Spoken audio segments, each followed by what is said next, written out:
Phil, welcome back, man. It's been a long time. How you been? Good to be back, man. It's been a crazy market. Still trying to catch our breath. Crazy But it's market good to and sit down crazy and last few chat to months you. for you. Crazy last few months for you. Definitely, man. Congrats. Congrats on Definitely. the big news.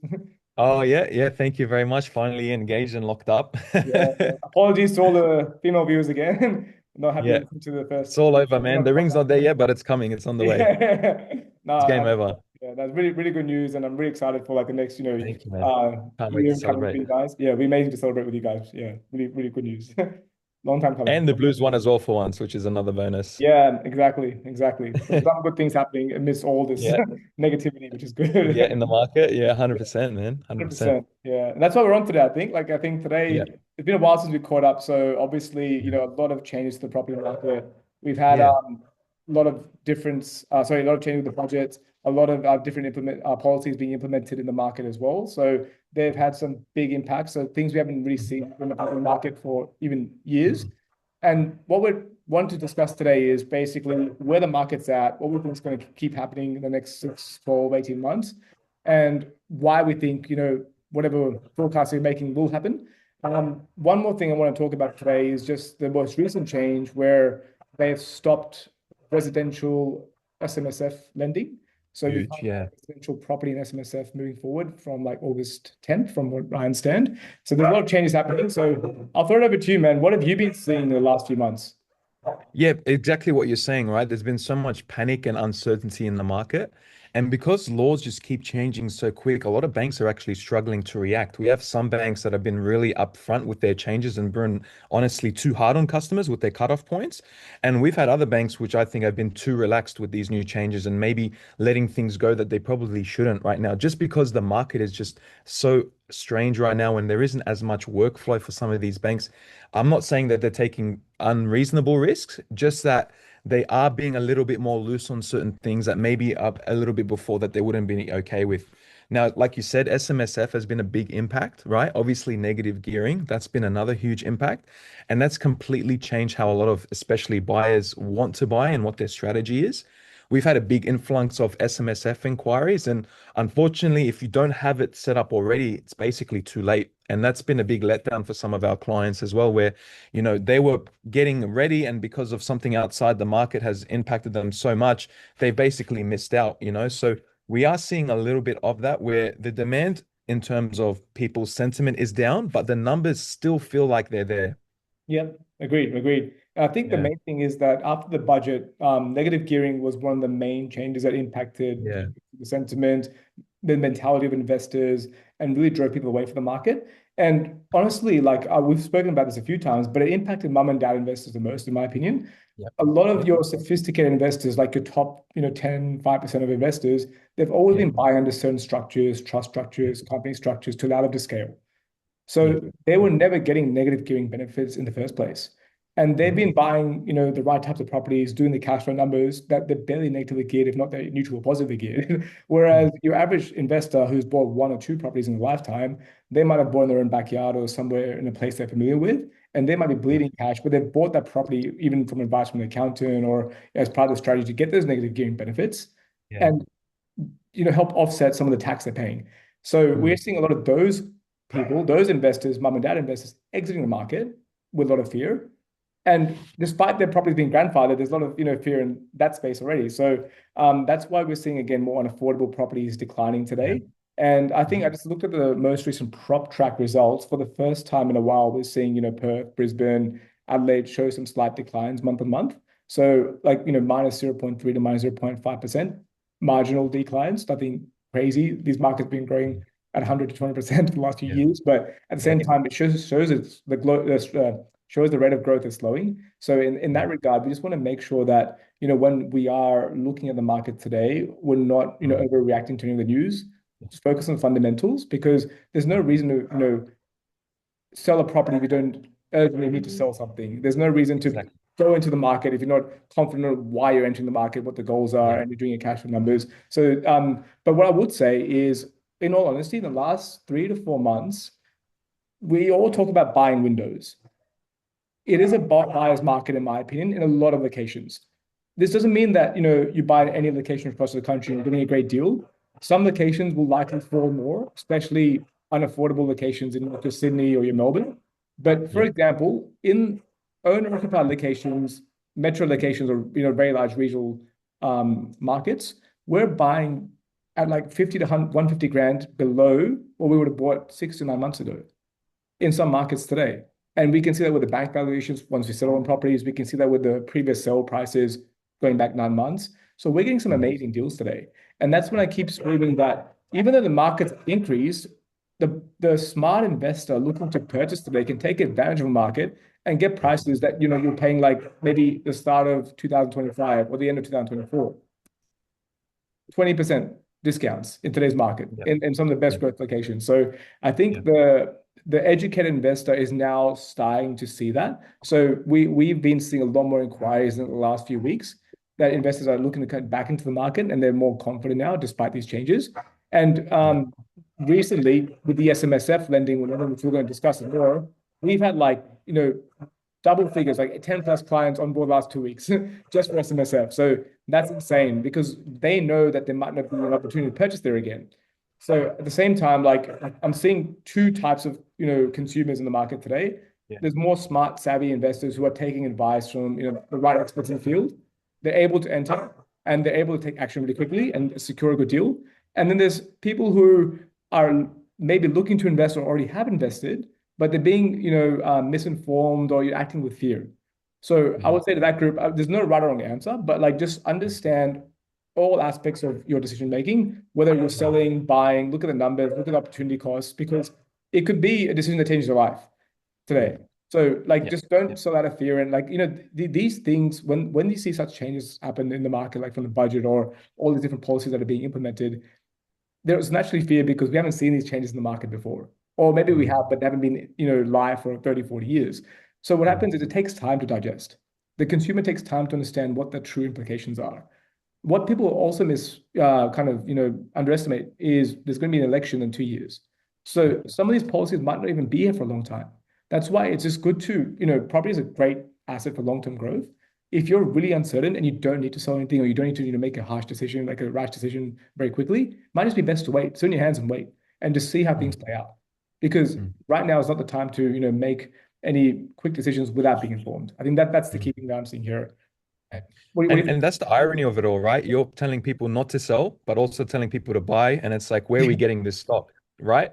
Yeah. And like you said, there's certain segments in the market, like you said, over the 1 million mark, they've definitely taken a big hit, but there is essentially nothing under 400 now. And that 400 to 600 range was a price point where a lot of our customers were going for that basically just don't exist. And now we're seeing in places where those prices are achievable, there's just no stock there. And we're not Yep. able to actually get into those markets because there's just so tightly held. Because, like you said, if people sell, they think now is not the right time. I can maybe get some more money later. And if Yep. I'm going to take a loss right now, I'll be less inclined to take a risk on if I'm going to buy later. And you touched on a good point as well, where people are taking advice, and you've got to be careful what advice you take. And we're not just trying to cheat and tick boxes. We're not going to just buy a random off the plan property just to get the negative gearing benefit because there's no benefit to anyone in that situation. You're not going to just buy a property just to save for the sake of it, just to save a couple of $1,000 a year. And Yep. a lot of our clients, like you said, the mum and dad investors, they've been the one hurt the most because the savvy investors aren't really relying on negative gearing. And a lot of the capital gains, they prefer to hold their property. So those capital gain changes will be less of an impact to those people as well. Now, that mum and dad that might want to sell and pay down some of their loans on their investments might be paying a lot more tax than they would have previously. So that part of the market is actually getting punished a lot more. Now, like you said, all the states are actually going down, but there are still some locations that are actually still going up, depending on where it is, right? Of course.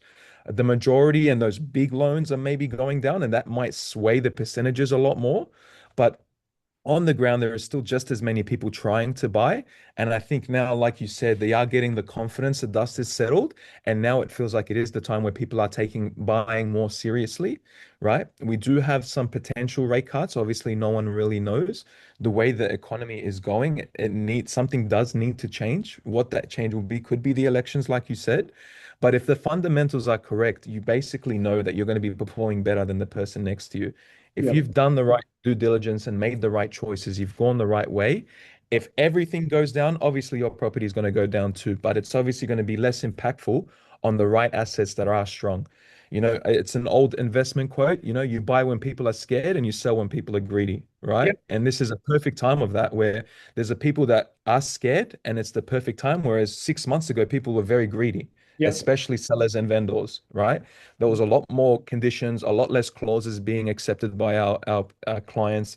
And now, in terms of both the sellers and banks, things are becoming a bit more loose in terms of what they're willing to accept because of the market just basically not tanking, but there's just so much fear and unsure what people want to do. 100%, man. Like, and you mentioned like so many things on people looking to just take out like rash decisions again. Like we've had Yeah. so many clients come on board and say, "Hey, look, should I even be investing now because negative gearing's Yeah. gone? Why should I Yeah. invest in property anymore?" Yeah. And then when you break down the numbers to them, the way we invest, our strategy has always been to buy in affordable markets with the right fundamentals for growth that people want to live in. So Mm, if the property is negatively geared that we're securing for a client, you're talking annual cash flow negatively gear like 20, 30 grand maximum. mm. So from a And even negative, that's the higher end. and that's yeah, that's on the higher end. So Mm, then you're looking at negative gearing benefits that you're losing maybe $5,000 to $10,000 a year again, mm, maximum. So mm. over 5 to 10 grand for an asset that might grow $600,000 in like 5 to 10 years time, Yeah. but you're losing Yeah. maybe 5 to 10 grand a year of that period. It doesn't make Yeah. sense not to invest. Doesn't So we're at all. having Yeah. all these conversations continuously because people are just misinformed and they're Yeah. going by whatever the media headlines are saying or the market's crashing because negative gearing has been Mm, removed and they're going off mm, just reading the headline and they're not being educated. mm. So That's to right. your point, there are markets even today that we're buying in that are still growing in double digits per year. I can show you that in the Yeah. data. At the same Yeah. time, we haven't bought a property of 100 grand for a reason because we've been highlighting for years that there is economic risk in the background, Mm, that those markets are very unaffordable today. So if anything was to change in the economy, higher rates or negative gearing policies or whatever happens, which we can't mm, control, those markets mm, will first to correct.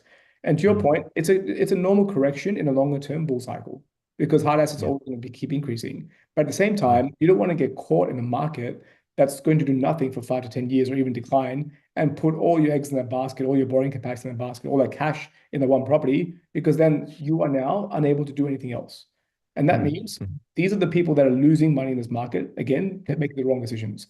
So Yeah. it's never been more important to, do the research, understand Mm, what assets are going to be, driving the most growth and, yeah. avoid markets that aren't going to perform because the Mm, opportunity cost today is massive. You could be sitting on negative equity in 2, 3 years, whereas another smart, savvy investor looking at the data, looking at the right structures to buy could scale a portfolio and, 5x, 10x your performance. And mm, that's mm, where the real winners are going to be made, in my mm, opinion. So I mm. think like right now, it's really a time for people to make sure that they understand the numbers more than anything, understand the fundamentals, and don't get scared and spooked by the media headlines because all the suburbs that are driving the declines today are worth $1.2 million or more. In all Mm. honesty, to Phil's point, like to your point, like no one's able to secure properties under 400 grand anymore because Mm, all those affordable suburbs are keep growing significantly. So, mm, we get briefed for, sub 400 grand properties and we just make it very clear that look, we can secure these deals today, but the quality of location is a compromise. mm. Not that those assets won't grow in the long term, but there is more Yeah. risk because you're just buying Yeah. more regional. Not Yeah. that there's no Low due quality diligence on tenants. location.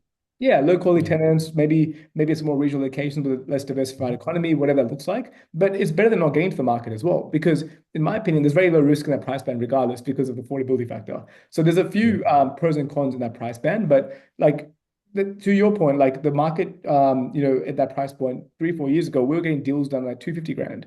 Now the minimum buy price is around 450, 500 grand. So it's doubled. Mm, Why mm, is it double? mm, Because the market's moving in the right locations. And that will mm, keep mm. happening despite these implications because whatever the government does, regardless of anything they're doing, they're not fixing the supply shortage. And that's something that Yes. you've discussed as well. So Mm, nothing in the budgets addressed how to increase housing supply or how to yeah. reduce migration or tackle the real issues to build more Mm, homes. And mm. again, we can discuss on that for like a few hours, but then Yeah. because that's not being addressed, then all these policies are just going to have other effects where the landlord's Mm, being more impacted by more cash out of pocket. So we're seeing rents increase at like a very fast rate at the moment. So yeah. if you're investing today and you're looking at a property like a 4% yield, the way the rents are rising and the way that will keep happening with the current dynamics that government's pushed with the budget changes, you will see rents rising at an incredibly high rate. So the yields on these properties will get even better and it'll be easier to hold. So even then, Mm, longer term, you're not really focused on the negative gearing because most yeah. properties will go into positively geared state in 4 to 5 years Mm, if you're exactly. buying well. So this Yeah. is all of the things that, smart investors are doing today. And unfortunately, a lot of people who are just looking at top level headlines are getting left behind, man. So, Yeah. yeah. And one thing I want to just touch base on as well. I think you mentioned obviously rate cuts. I Yeah. think that's a big part of the story. So, we've just been always screaming that the RBA can't keep raising rates, especially the property market is declining. You raise Mm. rates when the economy and the market is doing well Mm. because you can afford to raise rates, correct? So That's right. in That's this right. market, like they're basing their rate rises on inflation, which is Mm. nothing to do with consumer demand in Australia and spending more. It's to do with supply side inflation and obviously the crisis in the Middle The East. money we're printing. Exactly. So like it's Australians aren't spending more, but yet they're getting punished like they are. Yeah. At the same Yeah. time, all these policies from the government, the budget changes have caused a decline in property prices. So consumers feel even poorer because they've lost Mm. equity in their homes on top of this. So what Mm. happens right now is we've got a slowing economy, we've got rates that are extremely high, inflation, which is still high, which is very unfortunate, but that's out of our control at the moment. It's not really being Mm. driven by us.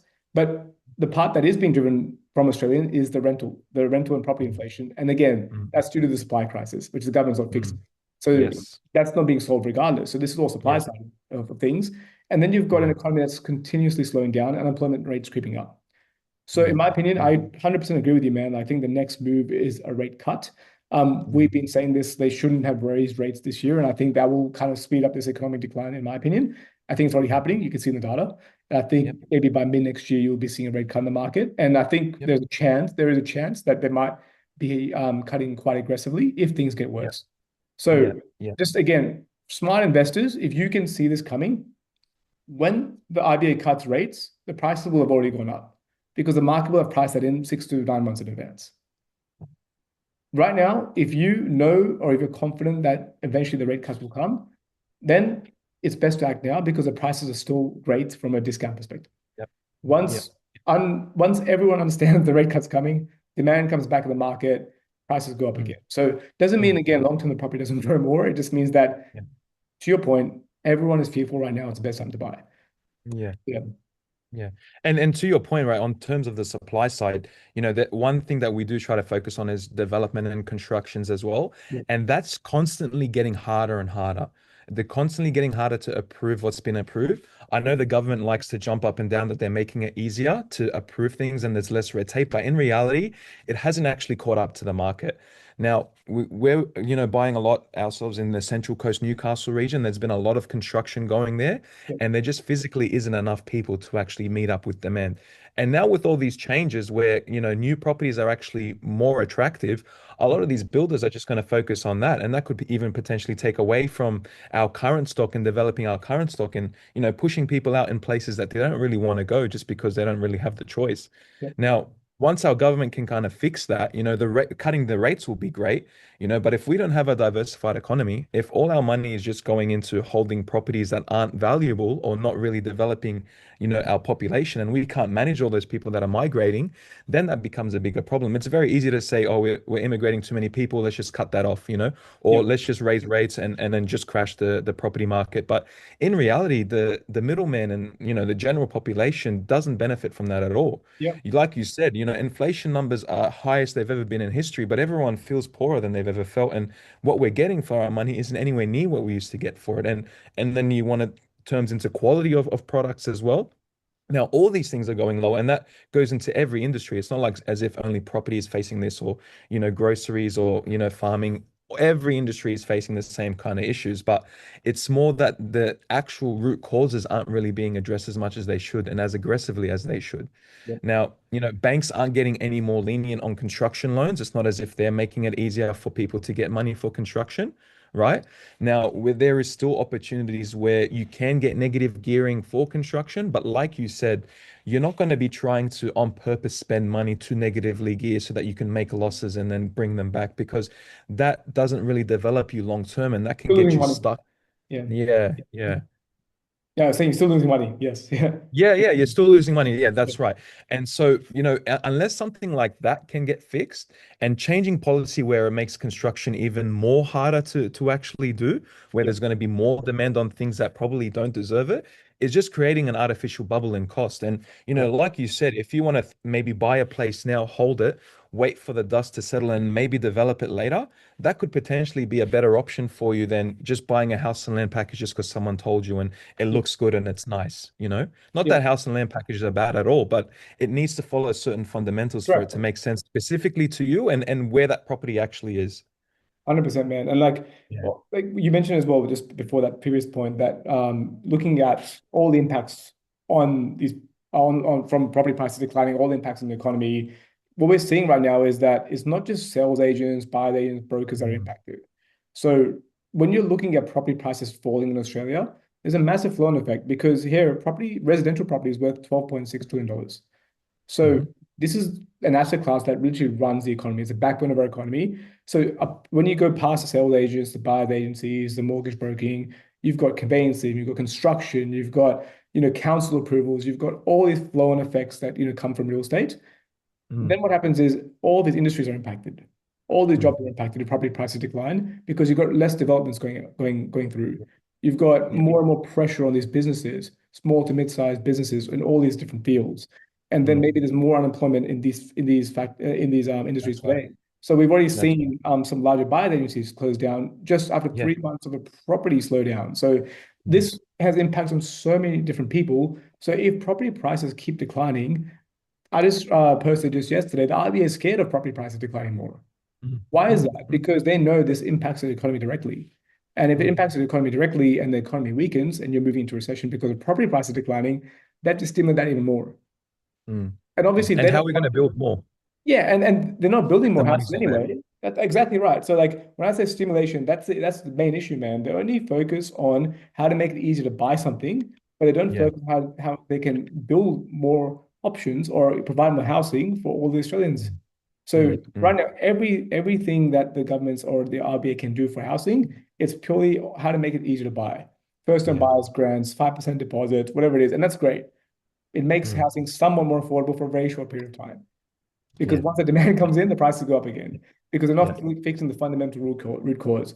But ultimately, what's happening today is that the more pressure you see on property prices, the more pressure there is on the RBA to stimulate, the more pressure there is on the government to stop the prices declining because this impacts the economy.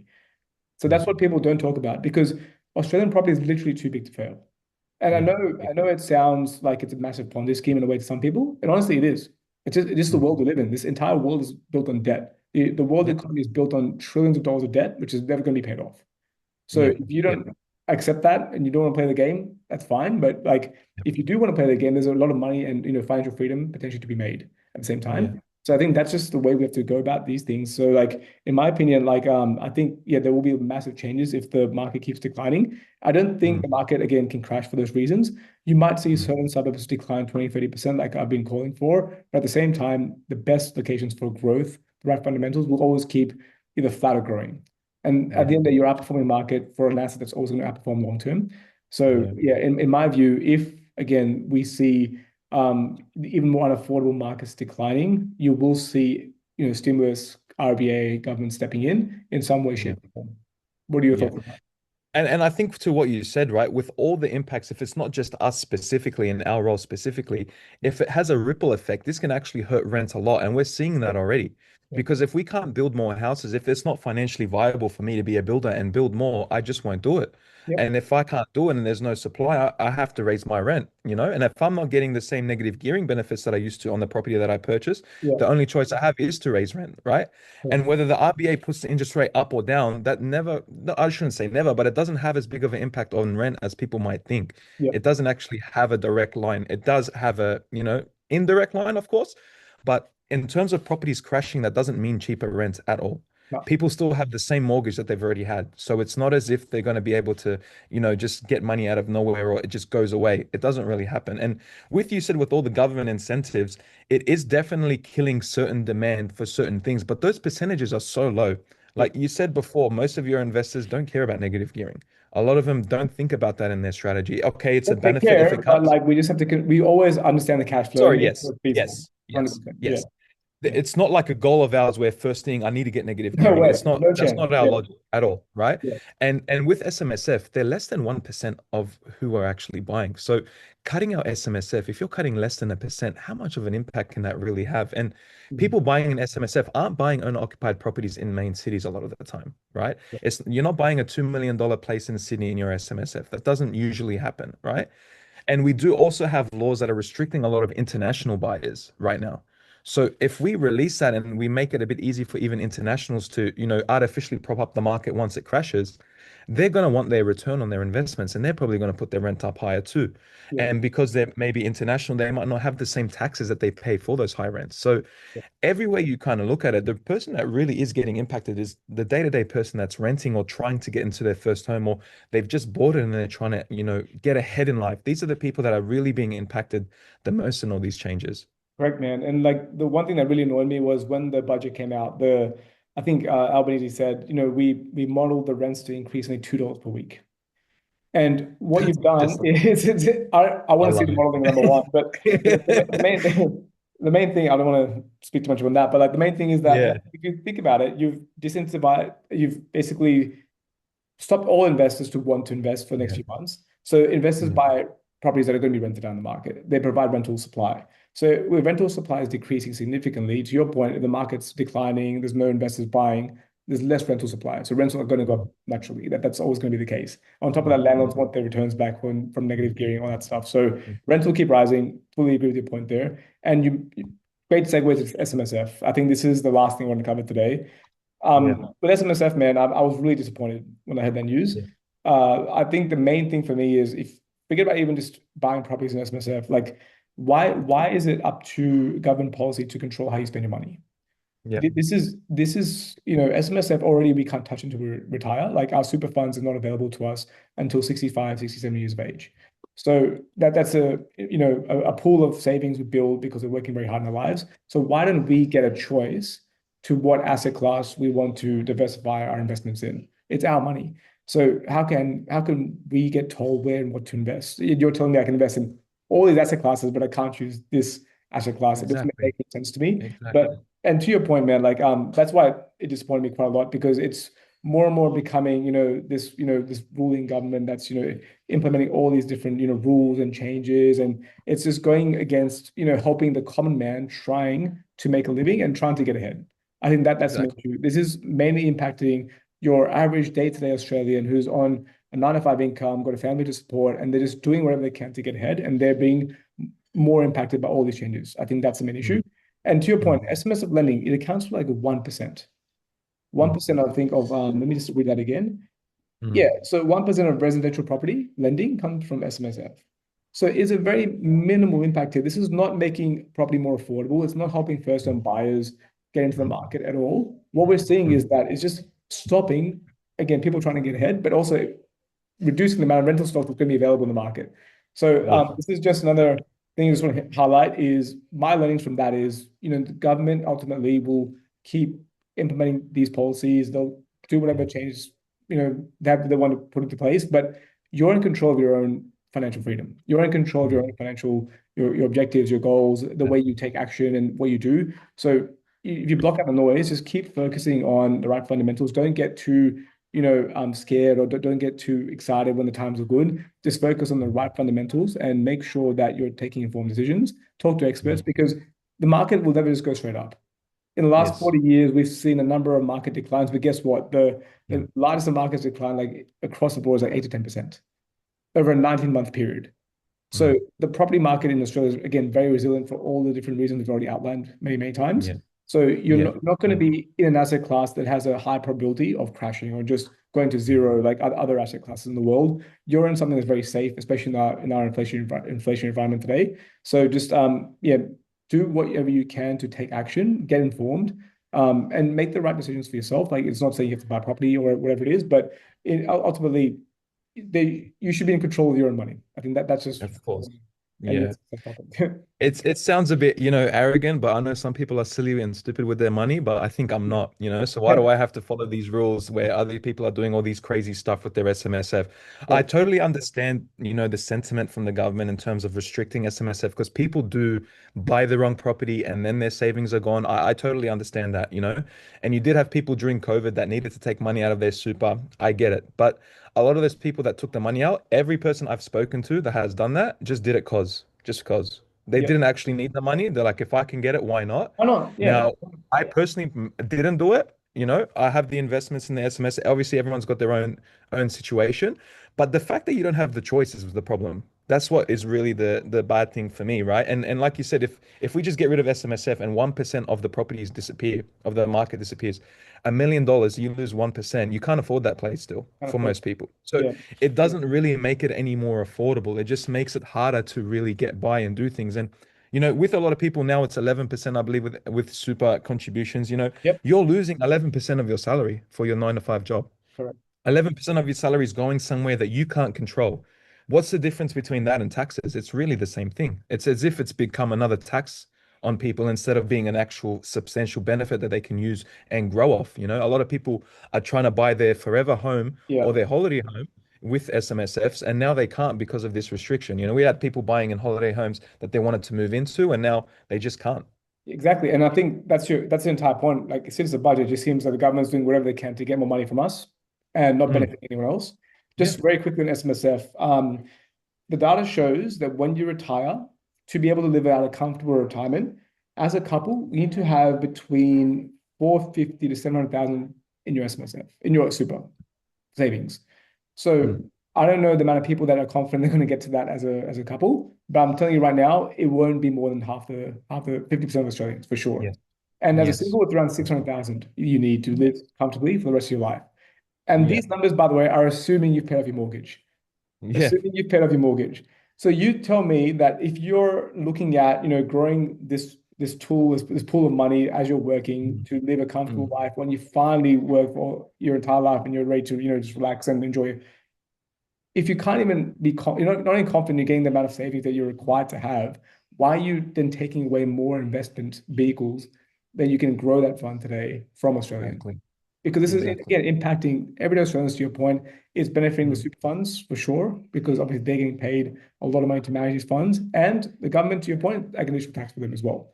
So mm, mm. ultimately, like with AI coming into place, with so many changes happening Yeah. in the world today, geopolitical, tensions happening, what's the confidence that you even get your SMSF? Most of young Australians between 20 to 40 years old, you're still more than half your life away from, being able to access those funds. Yeah. What's the guarantee they'll Yeah. even be there? Yeah. Yeah. So Now, think about especially with this AI bubble, if you've got all your property that's less diversified, it. right? I use less diversified because obviously super is diversified. Yep. If you wanted property and wanted super, you as shares, you had that choice. We've got Samsung. I'm not sure if you heard, they made a $60 billion profit, and their stock price actually went down. So like they've Yep. never ever made that money ever, right? And so if we've got all our money in these things that we have no control of, and with AI, everything has become so dynamic and risky that we do want to actually diversify as much as we can. I don't say that you have to put all your money into a house in super. That might Yep. not make sense for everyone either. I don't think that's the right choice either. Yep. But to not have the choice and be restricted and to essentially be paying more tax on things that you don't get a benefit from. And honestly, 750K plus a paid off house, that's a small percentage of the population, right? And you're talking about living as a pensioner, not living well, not going on holidays, not Correct. going to nice places. You're just minimum living and your bills are paid. That's all you get to do. Is that what people really want to do for 50 years after they've worked so hard? It just doesn't make sense? Correct. Yeah. Exactly, man. Like I fully agree with everything you say, and I think it just comes down to, again, like the main reason every Australian's frustrated is we don't feel like we won. We don't feel like anyone's Yes. really taking getting advantage from all these new Yeah. policies coming into place. It's just everyone's being taxed more, and Mm, ultimately it's the government that's winning, but they're not doing what's required from the additional funding to help make our lives better. So exactly. yeah, people are going to be frustrated, and that's why it's even more important to put your financial situation first. Yes. Yes. Yes. Exactly. And not listen to the headlines, listen to yourself and see what you think is best for you. Correct, correct. Yeah. Very good catching up, man. I think we covered a lot of important topics today. So, I mean, we can keep going about, yeah, for builders sure. and SMSFs and banks Yeah, and government. And I think we can go forever on yeah, people stealing from each other and fighting each other. It's crazy right now. Exactly, exactly. No, no, really appreciate having you on, man, and congrats again. It's We'll good catch to up have you, soon. man. Thank you for your Appreciate it, time, bro. man. We'll speak soon for sure. We'll catch up. See you, man. Bye bye.